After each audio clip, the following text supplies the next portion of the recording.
أعوذ بالله من الشيطان الرجيم بسم الله الرحمن الرحيم. Sekali lagi, seorang pembelajar yang baik itu adalah seorang yang tidak peduli dia berada dimanapun, akan tetap menjadi seorang pelajar, akan tetap belajar. Belajar dari manapun, belajar dari apapun, ya, kemudian mendapatkan hikmah dari itu. Ya. Adik-adikku sekalian, anak-anakku yang saya sayangi, Ustadz di sini hanya ingin memberikan semangat, ya, atau motivasi buat kalian bahwa apa yang kalian hadapi, apa yang kalian alami, nih terutama yang saat-saat kondisi seperti ini itu harus benar-benar dimanfaatkan. Ya. Jangan sampai kamu belajar di rumah, belajar di sekolah malas-malesan, belajar di rumah malah tambah males. Karena dia berpikir mungkin sekolah libur, belajarnya juga libur, sholatnya libur, baca Qur'annya libur, menghafalnya libur. Itu bahaya tuh yang begitu tuh. Hasilnya apa? Nah, hasilnya nanti ketika ujian,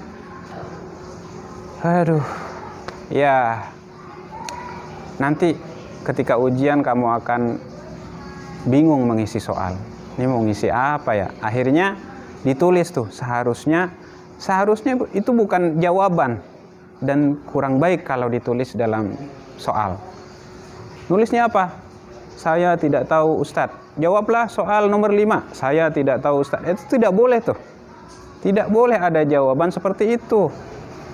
Ustadz sudah bikin soalnya itu 2 hari 1 malam, kadang-kadang nggak tidur, memikirkan bagaimana caranya membuat soal yang mudah buat kalian. Tapi ternyata karena kalian tidak belajar, akhirnya yang terjadi soalnya tidak bisa terjawab, padahal gampang. Ya, kenyataannya begitu. Gurunya susah-susah bikin soal, kalian tidak belajar. Ketika harus mengisi soal ujian, yang terjadi kamu isi dengan tulisan saya tidak tahu, saya tidak tahu. Depannya nggak dikasih kata-kata maaf lagi. Ya, mending kalau dikasih kata-kata maaf. Maaf Ustadz, saya tidak tahu jawabannya apa.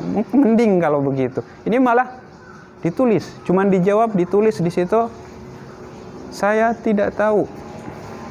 Kadang ada yang ditulis apa tuh, emoticon ya, atau lambang ekspresi itu. Ekspresinya ekspresi ketawa, ada ekspresi minta maaf begini. Nah itu bukan jawaban. Ya. Makanya untuk mengantisipasi masalah seperti itu, untuk agar kedepannya ketika tidak terjadi seperti itu lagi, kamu harus siap-siap mulai dari sekarang.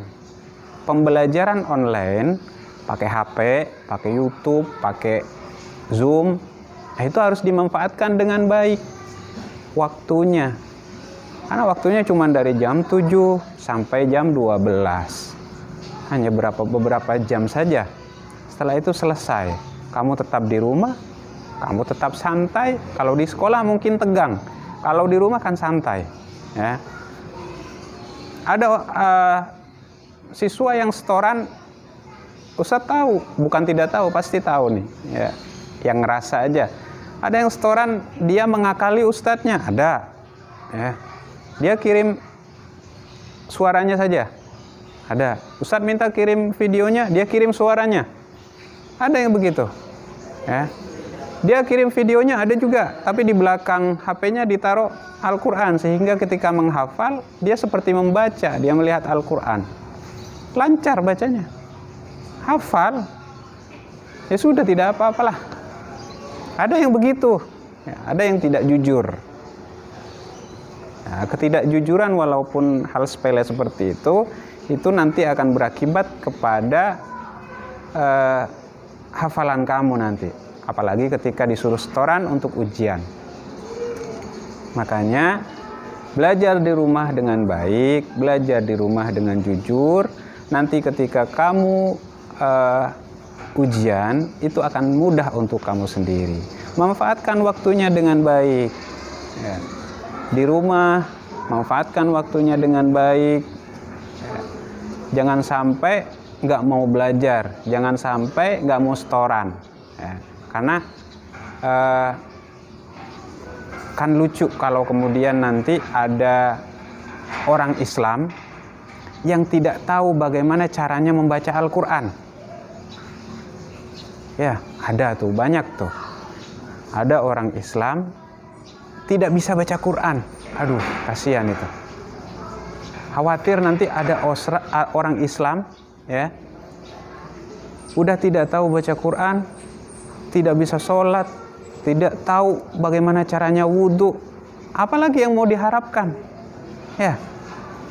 Jadi sudah tidak tahu baca Quran, nggak bisa sholat, nggak bisa wudhu, nggak tahu mana yang suci, mana yang enggak. Ya. Mana yang haram, mana yang halal. Itu bahaya tuh yang begitu tuh. Itu bukan orang Islam, tapi orang yang mengaku-ngaku beragama Islam. Makanya Ustadz sangat tidak mengharapkan ada siswa yang dia mengaku sebagai orang Islam, tapi tidak bisa baca Quran. Ada siswa memang nggak masalah ya. Ada siswa yang Ustadz, maaf saya susah menghafalnya, nggak bisa. Ya nggak apa-apa, yang penting kamu usaha dulu. Hafalkan dengan baik. Hafal satu ayat itu lebih baik daripada nggak menghafal kan. Hafalkan satu ayat, setorkan. Nggak usah sampai 4 ayat. Hafalkan satu ayat, setorkan. Hafalkan besoknya lagi satu ayat, setorkan lagi. Ya, tapi jangan, Ustadz saya malas, nggak mau menghafal ah. Ada yang ngambek, ada yang marah-marah sama orang tuanya. Cuma disuruh menghafal 4 ayat atau 2 ayat. Ini menghafal. Menghafal itu membantu kalian dalam belajar Al-Quran. Membantu kalian, kreativitas kalian dalam kemampuan membaca kalian dalam membaca Al-Quran. Ya. Jadi jangan malas. Tetap menghafal, tetap belajar. Kalaupun nanti kamu pada akhirnya tidak bisa hafal, paling tidak kamu itu bisa baca Quran. Jadi kalau nanti itu kamu sudah gede, sudah dewasa, kamu itu sudah menikah, punya anak, kamu tuh nggak malu kalau misalkan sama anaknya ditanya atau sama orang lain ditanya, ini apa bacaannya? Kamu tinggal baca. Bayangkan kalau kamu nggak bisa baca, nanti ditanya ini bacaannya apa? Nggak tahu lah. Orang Islam masa nggak tahu bacaan Qurannya.